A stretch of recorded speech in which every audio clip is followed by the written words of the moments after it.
Hi, my name is Mindy Mar. I'm a chiropractic sports physician and a board-certified animal chiropractor practicing here in San Diego for over 21 years.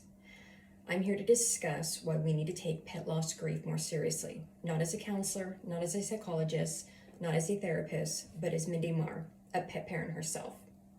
A large part of my animal practice works with the geriatric population for dogs and cats. And with that said, I do see a lot of animals transitioning or passing on. Given the geriatric phase of life, I usually meet them in, and I build relationships with the pet parents as well. There is nothing more devastating than losing your child. There's no greater pain. There's nothing that anyone can do or anyone can say to make it any better.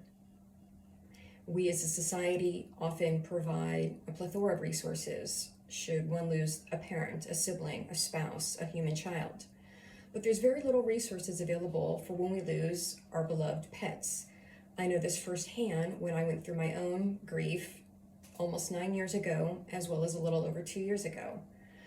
I was researching for therapists, counselors, psychologists, support groups locally, nationwide, that specialize in pet loss grief, and that was challenging to say the least to find.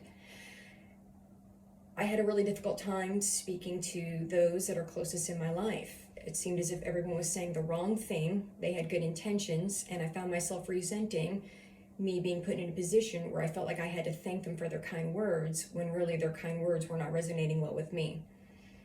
You don't know how I feel. No, you haven't gone through what I've gone through.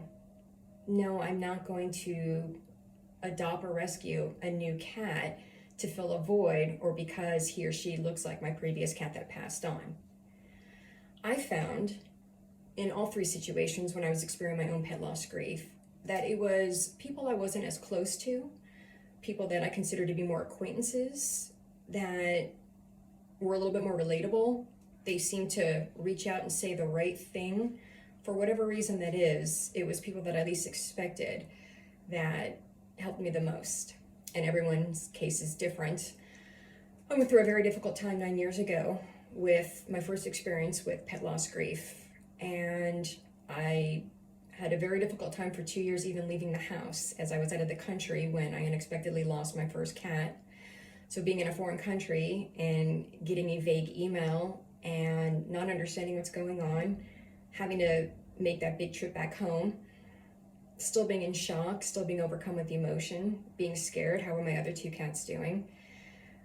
I became very afraid to leave the house for 20 months straight. I was scared that if I left, something bad would happen to my other two cats. It was clearly PTSD. I didn't recognize it as that then, but the signs and symptoms were pretty obvious of what I was going through. It's hard to put in words what this loss feels like, as it's different for everyone.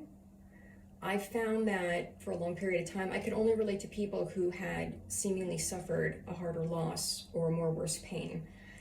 As weird or as crazy as that sounds, I didn't want to hear from anyone unless you had a bigger sob story.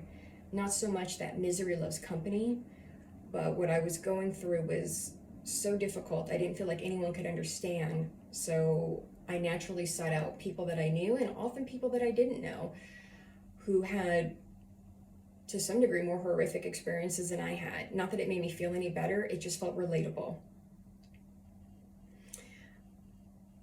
We tend to judge people who want to take some time off because they're bereaving their pet. We tend to judge people who seem to be grieving more than just a few weeks, as they can't seem to be getting over the loss of their pet. We seem to judge people who don't immediately go out and replace their pet with a new pet. And we seem to immediately judge people who, like myself, waited a significantly long time before I brought a new animal into my life. I think it goes without saying that having a support system is really important anytime you go through a loss. Divorce, losing a job, losing a loved one, human or animal. And it's really difficult. Someone like myself who's not married with kids, an elderly person who depends heavily on the companionship of their dog or their cat or another animal at home.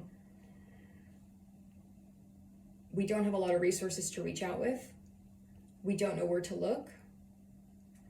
Sometimes we start scrolling online or on YouTube, the pleasure or the privilege that we have present day compared to perhaps 15, 20 years ago.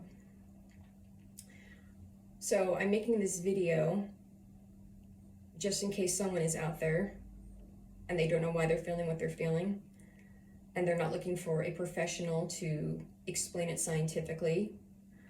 They just want to know that there's a real person out there that seems to have also experienced such a devastating loss